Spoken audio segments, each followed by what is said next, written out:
오늘 야곱에 대해서 우리가 말씀을 같이 나누는 야곱 열정의 사람 은혜로 일어서다라는 제목으로 11번째 같이 말씀을 나눕니다. 총 이제 12번으로 야곱의 시리즈가 마치고 에필로그가 한 번 있어요. 그래서 한 13번 정도로 야곱의 이야기가 이제 마치게 될 텐데, 그 다음엔 요셉이 시작하게 될 텐데, 야곱으로서는 이제 거의 마지막 즈음으로 이제 스토리가 전달이 되었습니다. 야곱에게 있어서 오늘 우리가 읽었던 이 본문 말씀은 지난번 야복강 나루에서 씨름을 하였던 하나님께서 야곱의 삿발을 잡으시고 놓지 않으셨던 그 사건이 일어난 바로 몇 시간 후입니다. 저녁을 넘어서 동이 트기 시작하고 바로 얼마 후에 있었던 일. 우리로서는 그 짧은 시간이지만 야곱으로서는 인생 자체가 바뀐 그런 시간이었습니다. 하루라고 이야기하기도 민망한 시간이지만 그래도 하루 저녁이 지나서 그 전과 후가 완전히 달라져요. 야곱에게 하나님께서 보내신 천사 하나님께서 이스라엘이다, 너는 하나님과 싸워서 겨뤄서 이겼고 사람들과도 겨뤄서 이겼다. 이스라엘이라는 이름을 주셨지만 해가 뜨고 그가 쩔룩거리면서 걸어가는 그때 성경은 그를 야곱이라고 이렇게 기록하고 있어요. 그가 야곱, 여전히 연약하고 여전히 연약한 모습으로 그가 에서를 향해서 나아가고 있어요. 우리 삶에 하나님께서 이런 야곱의 모습을 통해서 보여주시는 부분이 있다고 싶습니다. 하나님을 경험하고 하나님을 만나서 새롭게 결단하고 나아가지만 여전히 절룩이고 여전히 연약한 모습에서 우리가 방황하고 무언가 돌파구를 찾을 때 오늘 이 야곱의 이야기가 우리에게 그대로 적용이 되겠다고 싶습니다. 제가 우연히 어느 자매가 자기의 삶에 굉장히 중요한 날 하루를 반추해서 이야기하는 그런 영상을 본 적이 있습니다. 시각장애를 앓게 되었는데 이 시각장애 완전히 시력을 잃기 전 마지막 날에 대해서 이야기를 하는 거예요. 아주 어렸을 때 우연히 이렇게 만화를 보다가 오른쪽을 가려보고 왼쪽을 가려봤대요. 특별한 이유가 있었던 게 아니라 그냥 만화를 보다가 아무 생각 없이 이 어린 여자아이가 오른쪽을 가려보고 왼쪽을 가려봤는데 한쪽 눈이 안 보이더래요. 한쪽 눈이 전혀 안 보이더래요. 몰랐대요, 그 전에는 애가. 그래서 엄마 아빠한테 말했더니 너무 놀라기도 하시고 조심하고 이렇게 지냈죠. 그렇게 하루하루를 보내다가 14살이 되는 어느 날이었답니다. 14살이면 아직까지 어린애잖아요. 본인은 뭐 그냥 중딩이라고 이렇게 다닐지 몰라도 아직 애지 않습니까? 근데 그날도 막 그 청소년 수련원 같은 곳에서 친구들과 동생들과 아주 뭐 땀이 나도록 그렇게 재밌게 놀았대요. 막 놀고, 그리고 딱 집으로 돌아가려고 나오는데 눈이 내리고 있더랍니다. 눈이.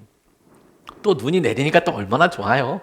그러니까 또 눈 가지고 뭐 애들이 뭐 난리를 까르륵까르륵 하면서 이제 막 노는데, 조금 지나고 나니까 이제 눈발이 심상치가 않고 눈보라가 되더래요. 막 엄청나게 눈이 내리더래요. 그래서 이제 집에 가야겠다 이렇게 생각을 하고 이제 집으로 돌아갔죠. 그리고 항상 하듯이 씻고, 그리고 겨울에는 귤 까먹는 게 또 큰 재미 아니겠습니까? 입을 뒤집어 쓰고 귤 까먹으면서 핸드폰으로 웹소설 봤대요. 웹소설 이렇게 보는데 갑자기 뿌옇게 글자가 이렇게 보이기 시작하더라는 겁니다. 뿌옇게 보이기 시작하더라는 거예요.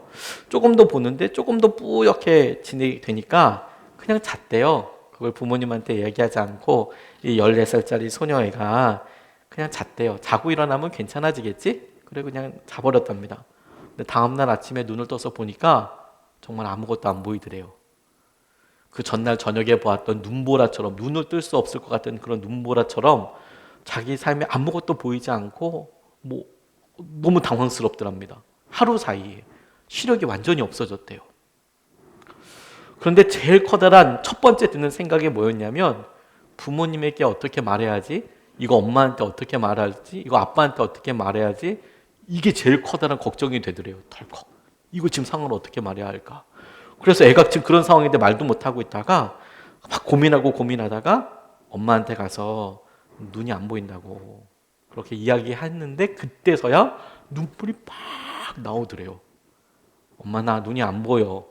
그러니까 갑자기 마음에 뭐가 뚝이 무너지듯이 막 눈물이 막 나오는데 본인이 표현하기에 그게 슬픔이었는지 절망이었는지 모르겠지만 감정은 기억나지 않지만 진짜 하염없이 많이 울었다고 하더라고요.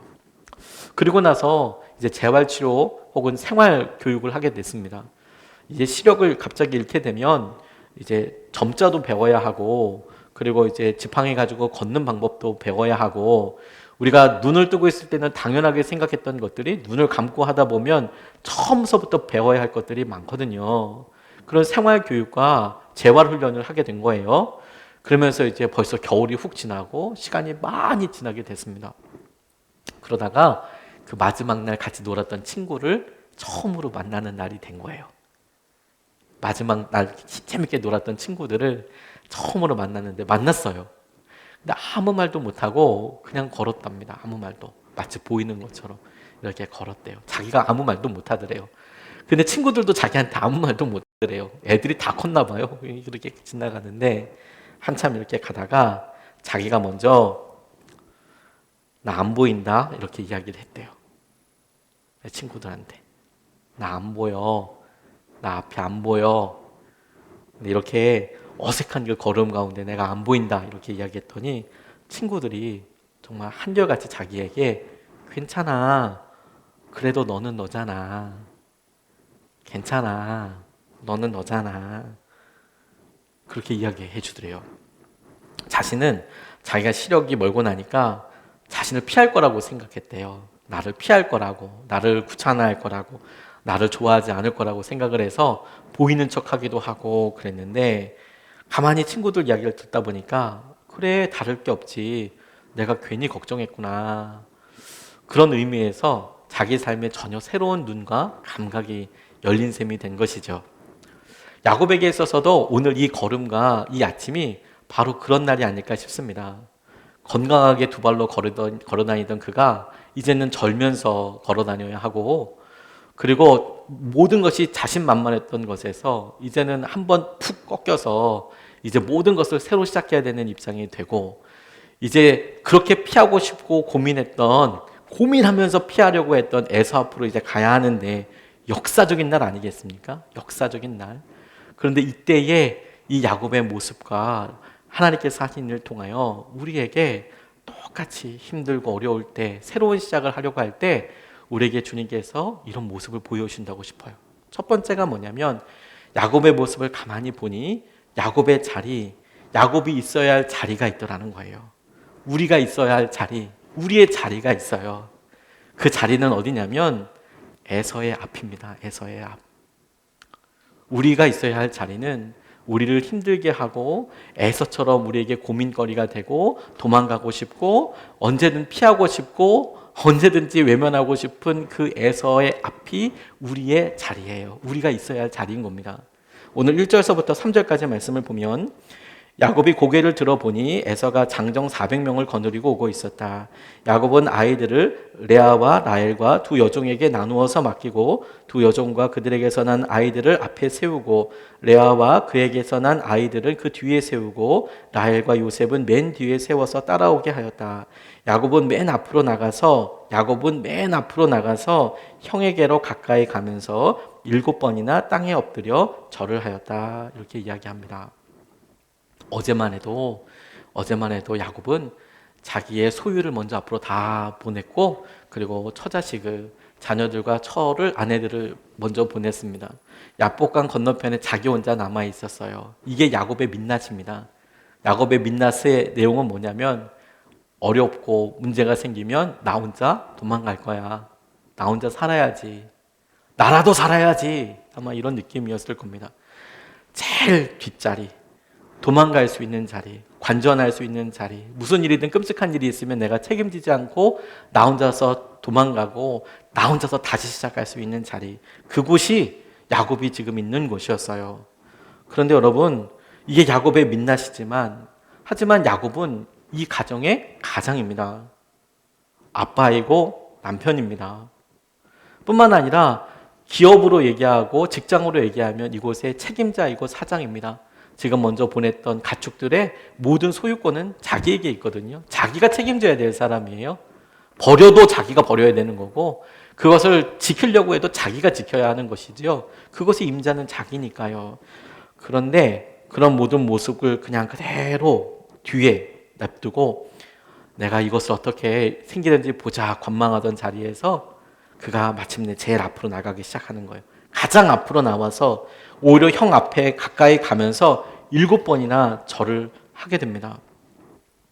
우리가 있어야 될 자리, 도망갈 자리가 아닙니다. 도망갈 수 있는 자리가 아니에요. 에서의 앞입니다. 에서의 앞. 우리를 힘들게 하고 낙담케 하는 그 에서의 앞이 우리가 마땅히 있어야 될 바른 자리인 거예요. 도망가면 안 되는 거예요. 이것을 위해서 하나님께서 하신 일이 뭐냐면 도망갈 수 있는 방법을 다 없애버리셨어요. 야곱은 건강에 좀 자신이 있었나 봅니다. 라헬을 만났던 그때 장면을 생각해봐도 여러 목자들이 함께 들어서 나눌 수 있는 돌을 혼자서 번쩍 들어가서 나눠서 라헬의 가축들을 먹이기도 하잖아요. 20년 동안이나 밤을 새가면서 그렇게 가축을 돌보면서 큰 부를 이뤘잖아요. 성실함, 건강 이런 거 자신 있었을 겁니다. 그런데 하나님께서 그의 그 마지막 방법을, 도망갈 수 있는 방법을 쳐버리셨어요. 퇴로를 차단하셨습니다. 야곱에게 있어서는 모든 것이 다 사라지는 것 같았어요. 왜? 자기가 집을 떠날 때는 몸이라도 건강했잖아요. 이제 돌아가는 그 순간에는 몸마저도 힘든 상황이 되어 있었습니다. 다리를 절고 있었기 때문에 도망갈 수도 없고, 도망간다고 해도 금방 잡히게 될 겁니다. 한꺼번에 도망가! 이렇게 해도 다리를 절고 있는 야곱은 그냥 보이는 거죠. 잡히는 거죠. 고대 근동의 여러 다른 책들을, 문헌들을 보면 7번 절하는 것에 대해서 이렇게 설명을 붙여놨더라고요.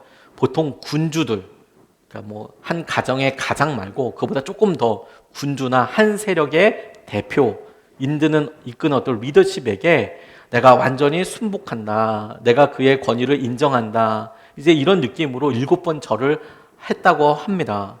그러니까 그가 지금 에서를 향하여서 7번 절하였다는 것을 다만 여러 번 절했다라고도 해석할 수 있지만, 그가 에서의 위치, 위상을 인정하면서 그가 자기의 모습을 한없이 낮춰서 표현하고 있는 것이라고 봐도 무방하다고 싶어요. 7번이나 이렇게 절을 하면서 가만히 생각해 보십시오, 여러분.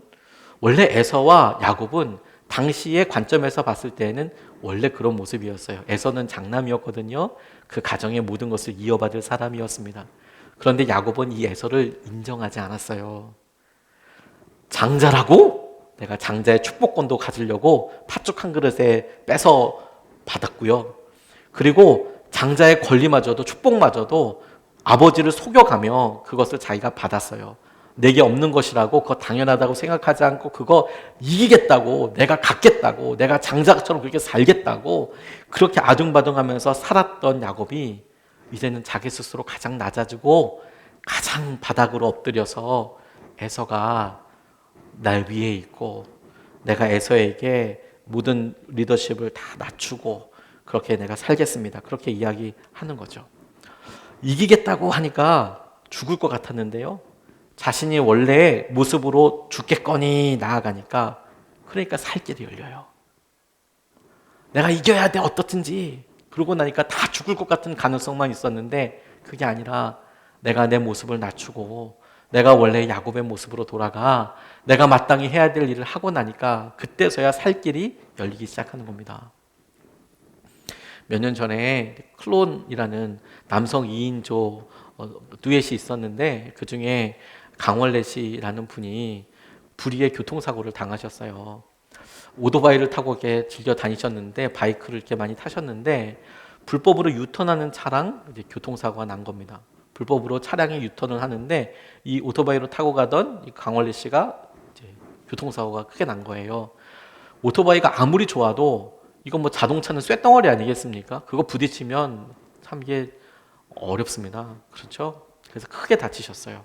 그래서 하반신 마비, 전부 다 이쪽이 이제 마비가 돼버리는 아주 큰 상처를 입으셨습니다. 당연히 연애 활동, 가수 활동은 할 수 없었고 4년 동안이 이 강원래 씨에게는 거의 막 지옥 같은 시간이 되었나 봅니다. 안에서 분노와 좌절과 그 한 번의 그 일로 인하여서 얼마나 자기에게 그런 장애를 안겨줬던 사람을 욕했겠어요. 얼마나 그 사람을 미워했겠습니까? 4년 동안 너무도 힘든 시간을 보냈는데 한 번은 메일이 한 통 날아왔답니다.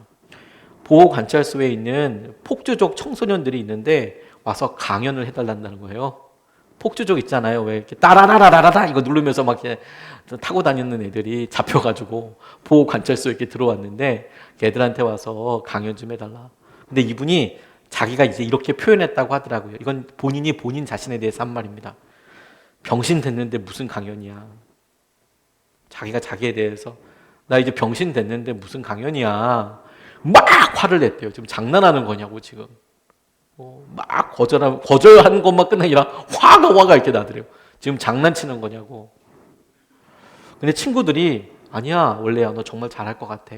한번 해봐라 자꾸 권하니까 정말 설득에 못 이겨서 어쩔 수 없이 이 말썽쟁이들을 만나러 갔대요. 물론 휠체어 타고 갔죠. 혼자서 누군가 밀어주고 이렇게 갔죠. 갔는데 그런데 그곳에서 너무너무 놀랐다는 거예요. 자기가 그곳에 강단에 딱 휠체어에 앉아서 서고 보니까 거기에 소년 강원래들이 그렇게 많더라는 거예요. 자기 어렸을 때 강원래 그 모습이 다 그대로 있더라는 거예요. 가만 보니까 자기가 청소년기에 감당할 수 없는 상처 때문에 막 춤추러 다니고 나쁜 짓도 많이 했대요. 나쁜 짓도 많이 하고 근데 가만 보니까 거기 앉아서 그렇게 폭주 뛰던 그 청소년들을 보니까 자기 어렸을 때 모습이 그대로 거기 다 앉아 있는 거예요. 그러니까 그 경험을 통해서 아이들이 이해가 되더래요. 얘들이 지금 왜 그러는지, 왜 밤중에 이거 크락션 눌러가면서 뭐 이렇게 난리를 치고 불꽃 튀기면서 그렇게 다니는지가 이해가 가더래요. 그게 상처 때문인 거를 자기는 알겠더래요. 사회와 가정에서 받은 상처 때문에. 그러니까 이제 막 아이들한테 너희들 상처 많이 받았지. 그래서 이런 행동을 한 거지. 그래도 너희들 잘못한 건 사실이야. 그렇다고 해서 그렇게 하면 안 돼. 그렇게 말도 하고. 하지만 난 너희들 이해할 수 있을 것 같다. 난 너희들 이해한다. 그러면서 이제 말문을 열기 시작하죠. 자기가 자기 스스로 내가 나쁜 놈인데 뭘 가르치고 훈계하겠냐고 자기 경험과 이런 것들 통해서 아이들한테 자기 삶을 이렇게 나누는 거죠. 그러면서 1년에 10회씩 전국 강연을 하겠다고 약속하기까지 됐대요. 누군가가 우리의 마음과 우리의 상황을 보아서 우리가 다시 일어나게 될 때가 있습니다. 그런데 여러분, 우리가 어느 순간에 내가 힘들고 어려워지면 도망가고 싶어 해요. 근데 그 자리는 우리 자리가 아닙니다.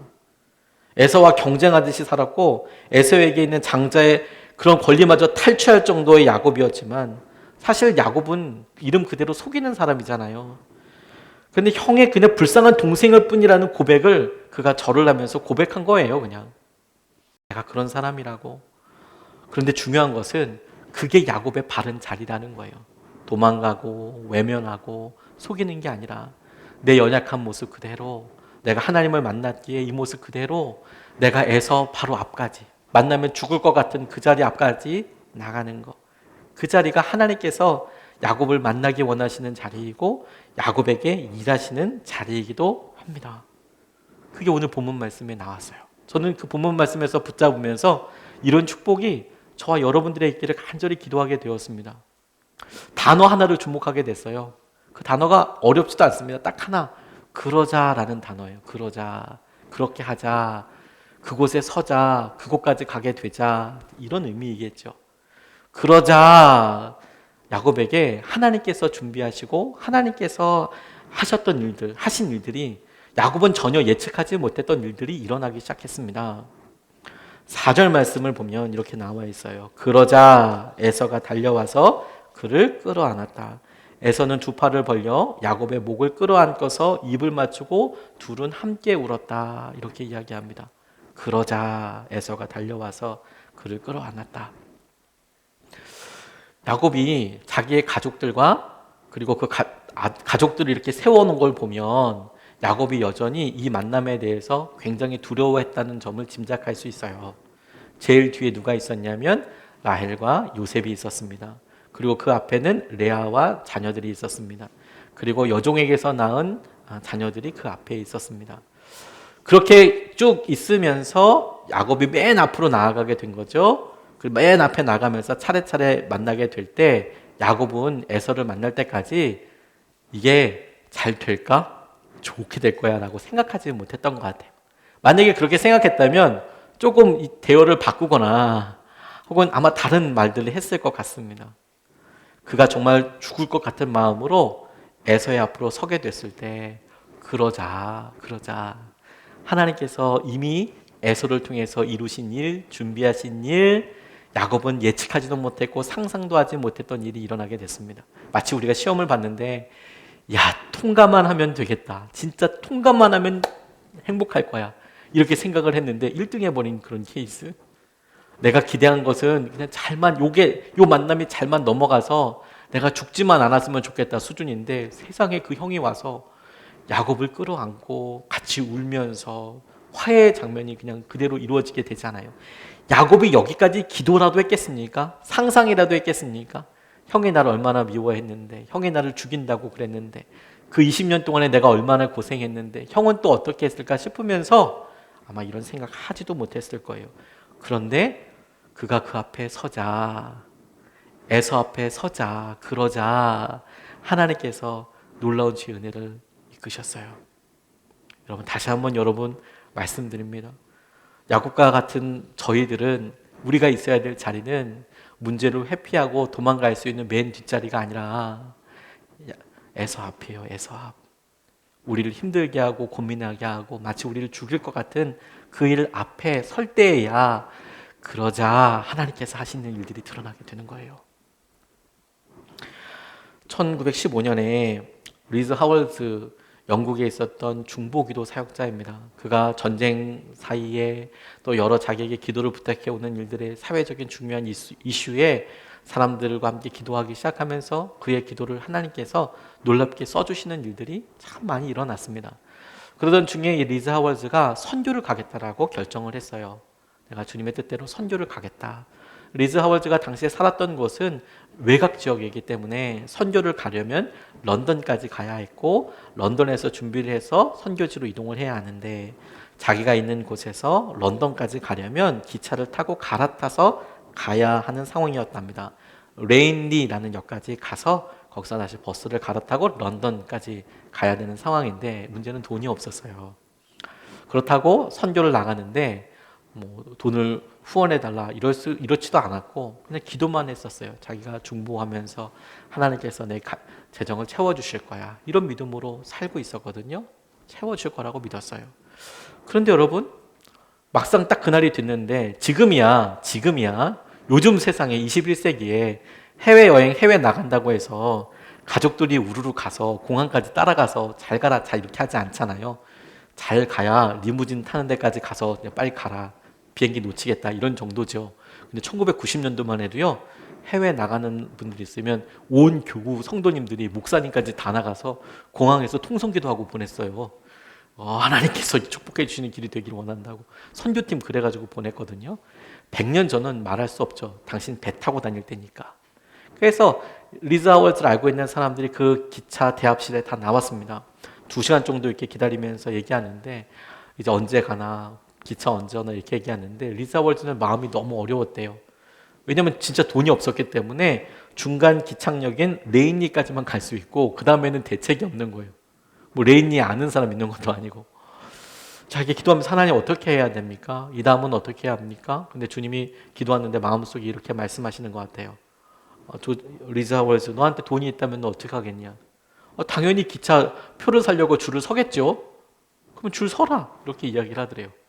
자기 주머니에 지금 레인리까지 갈 돈밖에 없는데 기차표 사는 곳에 줄 서라 그러니까 섰대요. 일단 섰는데 앞에서 이제 한 사람씩 이제 기차표를 사서 없어질 거 아닙니까? 줄을 쭉 서 있는데 사고 없어지고 점점 자기 차례가 오는데 돈은 없고 그러면 진짜 뭐 레인리까지 가는 걸 끊어야 되나 이런 생각이 들 정도로 되는데 갑자기 옆에 있었던 한 분이 너무 미안하다고 끝까지 같이 있으려고 그랬는데 도저히 시간이 안 된다고 그러면서 당시에 30실링을 이렇게 전해주면서 잘 가시라고 주님과 함께 동행하는 길이 되라고 그러면서 갑자기 봉투를 하나 주면서 급하게 이제 뛰쳐서 가더라는 거예요. 그러고 나서 많은 사람들이 갑자기 오더니 선물을 하나씩 이렇게 주기 시작하더라는 거예요. 리즈 부부가 이게 갈 수 있도록 선교 가는데 이런 건 있냐고 그러면서 하나씩 주더라는 거예요. 뭐 그러면서 런던까지 갈 이게 기차표가 이제 마련이 된 겁니다. 갔어요, 런던에. 그러니까 미스터 헤드라는 분이 아침 식사를 초대하더랍니다. 얼마 전부터 하나님께서 감동을 주시길 50파운드를 당신에게 보내라고 이야기했는데 내가 50파운드를 준비를 해놓고는 있었지만 보내지를 못했다고, 미안하다고. 그러면서 그들이 미처 준비하지 못한 여러 생활 물품과 함께 재정을 지원해 주더라는 거예요. 그걸 이제 그분이 이렇게 예화로 이렇게 쓰셨어요. 우리가 하나님을 정말 경험하게 되는 곳은 어디냐면 우리가 도망가려고 우리가 짱 박혀 있는 자리가 아니라 에서 앞이에요. 에서 그 앞에까지 가요. 하나님께서 그곳에서 우리에게 준비하시고 우리에게 예비하신 그 은혜와 그 마음의 자리를 우리가 느끼고 경험할 수 있는 거예요. 그게 놀라운 축복이고 놀라운 능력이 되는 것이죠.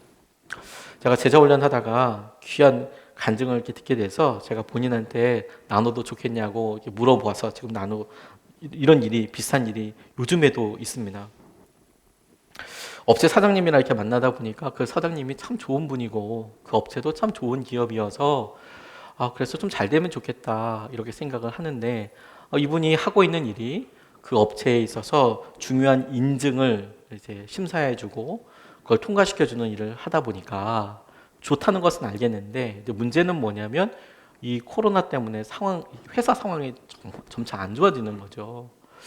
그런데 이제 작년에 이제 그런 인증과 관련돼서 다 심사를 해서 넘겨서 잘 통과가 됐는데 문제는 이 지불이 안 되는 거예요. 그 인증에 대한 지불이 안 되고. 그러면 회사에서는 당연히 합리적으로 지불이 안 되면 당연히 취소죠. 만료죠. 그냥 expired 시켜버리면 끝이잖아요.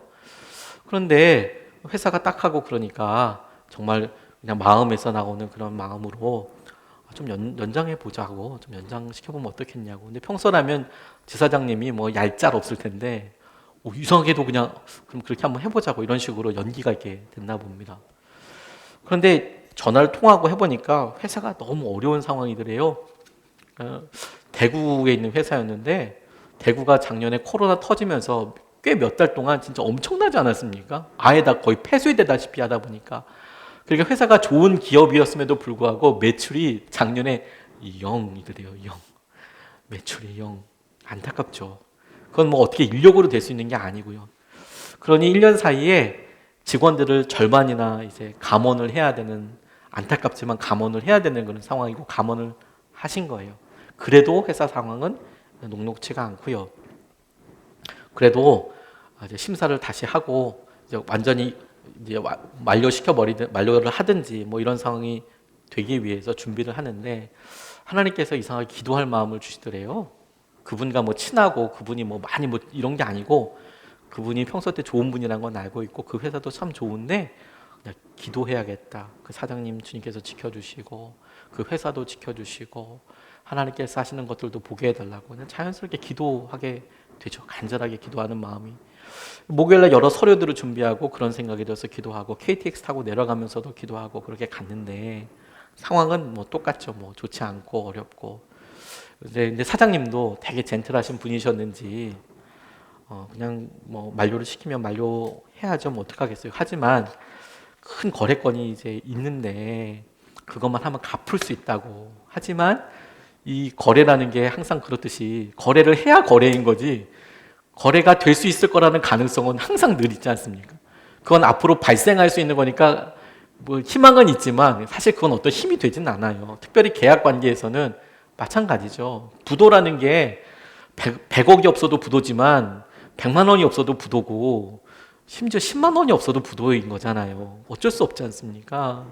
그런데 그렇게 오전 시간을 이렇게 보내면서 어떻게든 도와드리게 하고 그냥 기도하는 마음이 드는데 해결책은 없어 보이는데 갑자기 한 분이 이렇게 들어오시면서 사장님한테 이야기하기를 그 아침에 원칙대로 하면 진작에 얼마 전에 다 익스파이어를 시키고 만료시키고 또 그 아침에도 그냥 정상적으로 했으면 진작에 그렇게 만료시킬 수밖에 없는 상황인데 그렇게 이야기하고 기도하고 이런 과정 가운데 큰 계약 건수가 바로 들어온 거예요.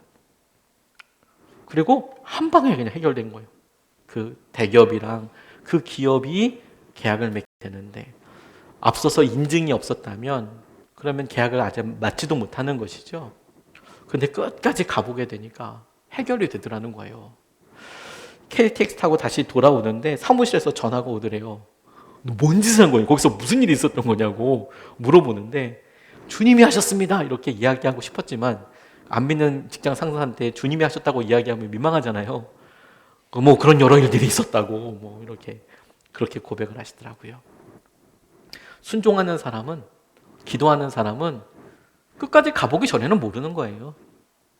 다시, 순종하는 사람은, 기도하는 사람은 끝까지 가보기 전까지는 모르는 거예요. 주님께서 안 된다 말씀하시기 전까지는 그럼 기도하는 거예요. 그러자 주님께서 일하신다니까요. 그러면 하나님께서 놀라운 은혜와 주의 마음을 덧입게 하세요. 그게 주님께서 우리에게 약속하시고 보여주시는 은혜이고 축복입니다. 근데 여러분, 제가 이 말씀을 이렇게 묵상하면서 가만 보니까 이 말씀이 짧지만, 그리고 단순해 보이지만 기적과도 같은 일이 많은 거예요. 예를 들어서 야곱이 맨 뒤에 있다가 자기 자리, 자기가 있어야 할 자리에 가는 거 기적과도 같은 일 아닙니까?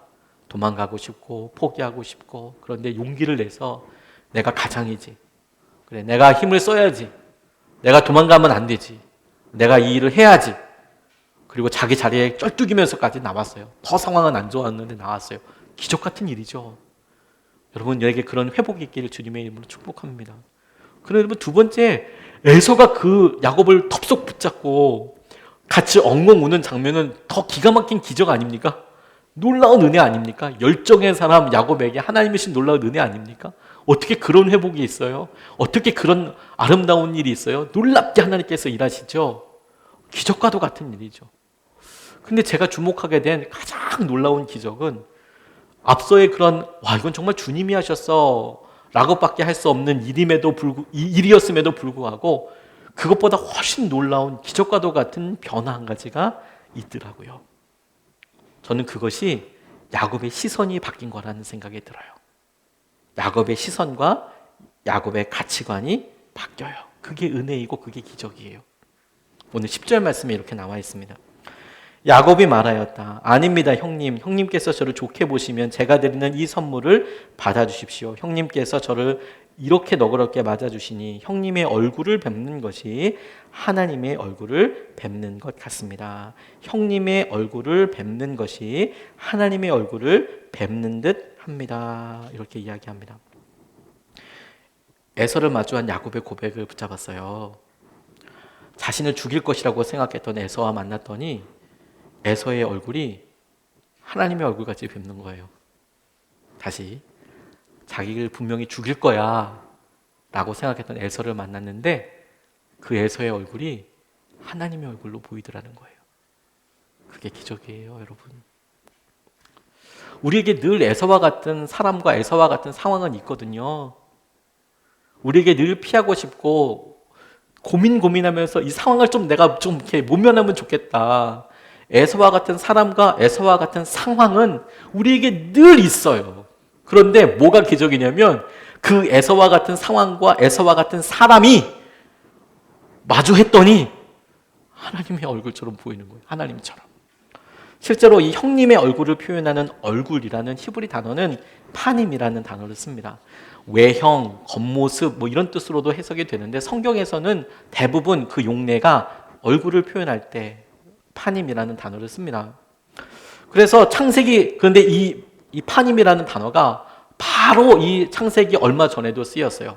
창세기 32장 30절 말씀에 야곱이 씨름을 한 후에 그가 고백합니다. 씨름을 하고 내게 무슨 일이 있었던 거야? 내가 천사를 만났네? 내가 하나님을 만났네? 그런데 내가 살았네? 이런 고백을 할 때 32장 30절에서 이렇게 말합니다. 야곱은 내가 하나님의 얼굴을, 하나님의 파님을 직접 뵙고도 목숨이 이렇게 붙어 있구나 하면서 그곳 이름을 분이엘, 하나님의 얼굴이라고 하였다. 하나님의 얼굴이라고 하였다. 분이엘이라는 뜻 자체가 하나님의 얼굴이라는 또 다른 뜻이죠.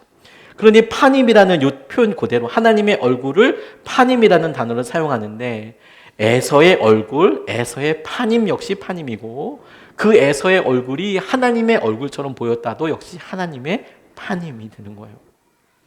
그렇다면 여러분 우리가 쉽게 짐작할 수 있죠. 야곱이 보았던 그 하나님의 얼굴은 에서를 통해서 확인했던 하나님의 얼굴은 바로 몇 시간 전에, 바로 얼마 전에 분이엘에서 봤던 그 하나님의 얼굴이에요. 내가 밤새도록 씨름하고 하나님이 나의 삿발을 붙잡으시고 내 환도뼈를 치셔서 그럼에도 불구하고 나를 이겼다고 이야기해 주셨을 때 내가 하나님을 만났구나 했을 때 그 하나님의 얼굴, 하나님의 파님이 이제 나를 죽일 것 같고 내 삶에 찾아온 그 애서를 내가 마주하고 하나님께서 놀라운 일을 이루신 것을 통과하고 나니 이곳이 분이엘이구나, 이곳이 하나님의 파님이구나, 이곳이 하나님의 역사하심이구나 라고 보여지게 돼요. 그게 기적이에요. 그게 은혜예요. 이런 일들이 여러분 우리 삶의 아주 작은 영역들에 하나님께서 은혜 가운데 여러분들이 열리고 있게 되기를 원합니다. 저는 이런 은혜를 전도하면서 경험하게 됐었어요.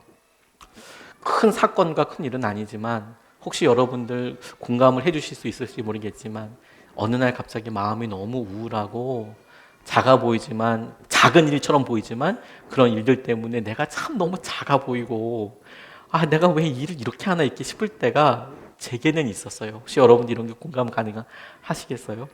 저는 전도할 때 그런 기분을 느껴봤어요. 사람들이 저에 대해서 뭐 다른 거는 뭐 할 수 있는데 뭐 전도지를 안 받고 얼마든지 할 수 있죠. 그런 일은 항상 그런 일은 경험하니까 그건 아무렇지도 않은데 그렇게 하다 보면 어느 날은 정말 마음이 너무 힘들 때가 있어요. 어떤 날은 전도자로서 나갔는데 오늘은 좀 심하다, 오늘은 좀 왜 이러냐 이렇게 싶을 때가 있더라고요. 그런데 그런 아주 컨디션이 안 좋고 아주 힘든 어느 날이었습니다. 그날은 2013년 8월 6일이었는데요. 제가 그날 일기 써놨어요. 너무 신기한 날이어서. 화요전도라고 당시에 마쳤는데 가천대에서 전도하고 있었거든요. 1시 30분에 전도를 나가는데 집사님들이 당시에 제가 요셉교구라고 신혼 부부들을 맡고 있었어요. 그래서 좀 나가는데 집사님들이 9시 갔다고 이야기하는 거예요.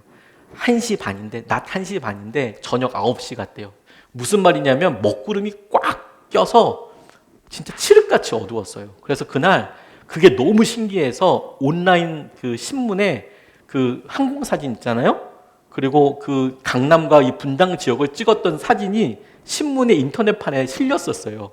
너무 깜깜해가지고 진짜 완전 밤 같은 거예요. 1시 반인데. 저 처음 그런 거 경험했어요. 그런 날은 목사들도 전도하는 거 조금 어렵거든요. 그런데 8분이 나오셨어요. 애들 11명. 본고 찬 대로 다 안 들어가거든요. 근데 그로 바로 나오신 분들도 계셨어요. 근데 참 공교롭게도 전도를 시작하자마자 비와 함께 천둥과 번개가 막 엄청나게 부어지는 거예요. 비가 오는데 우산을 이렇게 들면 아무 소용이 없고 우산을 이렇게 들어야 되는 거예요. 비가 옆으로 와, 옆으로. 바람이 어찌나 부는지. 위로 떨어지는 게 아니라 옆으로 오는 거예요.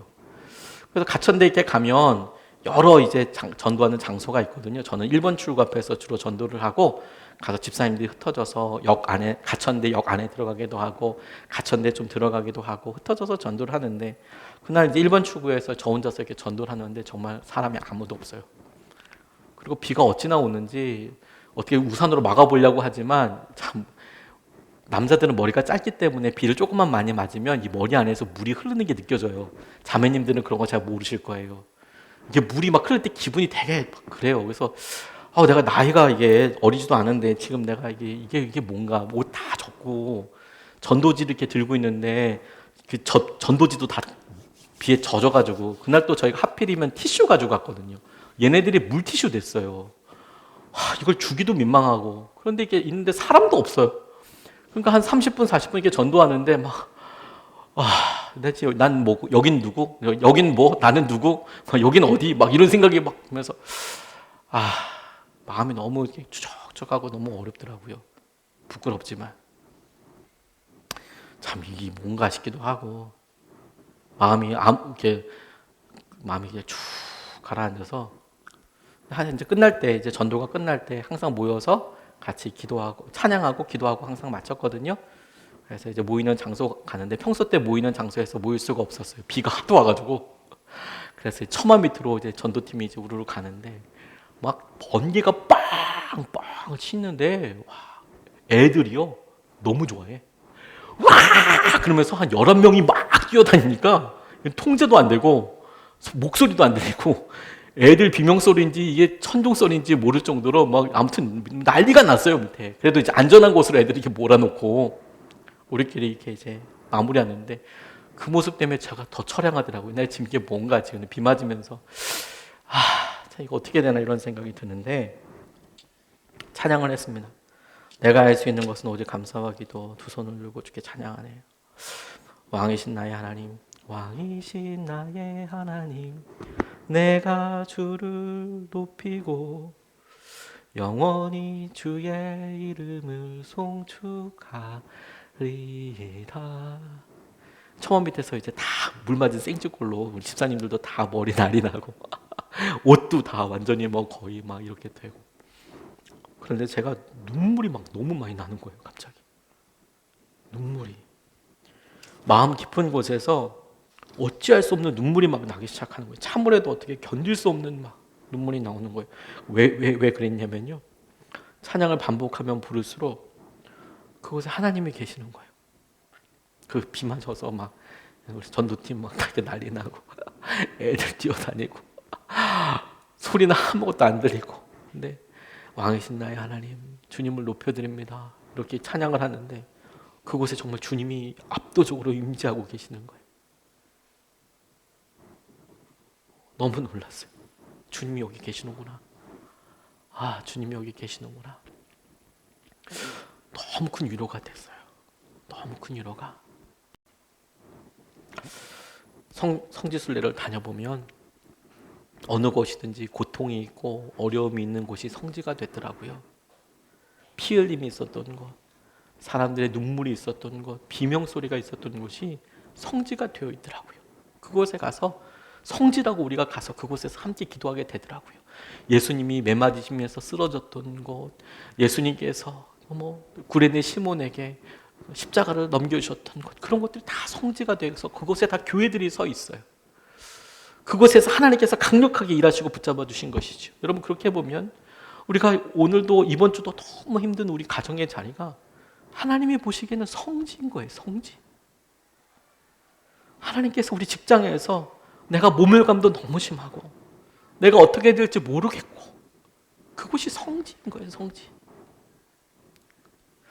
내가 하고 있는 기업의 여러 일에서 앞뒤를 볼 수가 없고 거래처 사람들이 만나주지 못하고, 그래서 혼자 전화하다가 뚝 끊어졌는데 마치 정말 핀이 나만 딱 찍고 있는 것처럼, 온통 까먹고 나만 딱 보고 있는 것처럼, 이건 뭐야? 나는 누구? 나는 어디? 이런 생각이 들 때에 성지인 거예요. 성지. 믿음의 눈으로 보는 거죠. 이게 분이엘이구나.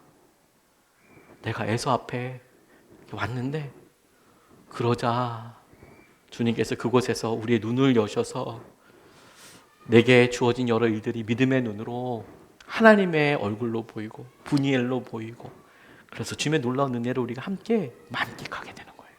그게 주님께서 우리에게 약속하시고 인도하시고 붙잡아 주시는 주님의 일이라고 저는 믿습니다.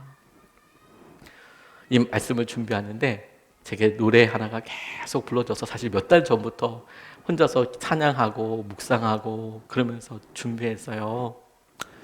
여러분, 약복강변 한번 떠올려 보십시오. 은혜의 강가죠. 주님의 은혜의 강가. 그곳은 야곱은 어떻게 할 수 없지만 하나님께서 일방적으로 찾아와서 그의 삿발을 잡으신 곳이기도 해요. 그 은혜의 강가를 떠올려 보십시오. 저와 여러분들에게는 그런 분이엘의 장소가 있죠. 그곳은 십자가의 강가이기도 합니다. 그곳에 주님께서 우리와 이렇게 봐주시죠. 주의 사랑이 그곳에 있죠. 주님께서 우리를 그쪽으로 이렇게 인도하시는 거예요. 인도하시는 거예요. 지금 우리 상황이 여러분 너무 가라고 갈급하고 뭔가 좀 채워졌으면 좋겠다, 어렵다, 그럴 수 있습니다. 근데 여러분, 우리는 우리 힘으로는 아무것도 할 수 없어요. 생수가, 주님 우리에게 생수를 부어주셨어요. 가난 나의 영혼에 생수로 가득 채워주십시오. 주님, 피곤한 내 영혼 위에 생수를 가득 부어주십시오. 새롭게 일으켜 주십시오. 새로운 은혜를 더하여 주십시오. 그렇게 기도하면서 찬양하고 싶더라고요. 오늘 같이 우리 찬양하고 함께 우리 같이 기도하시겠습니다.